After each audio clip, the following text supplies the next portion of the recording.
மானம் குறையும் இன்னு மாசு படியும் இன்னு வீணா கதை முடிஞ்சு போச்சு.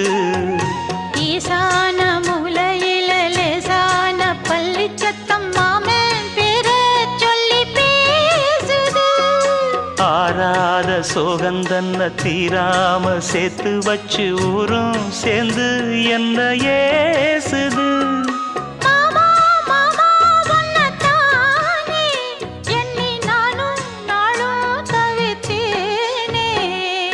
கூண்டுக்குள்ள என்ன வச்சு கூடி நின்ன ஊற விட்டு கூண்டுக்குள்ள போனதென்ன கோலக்கிளியே.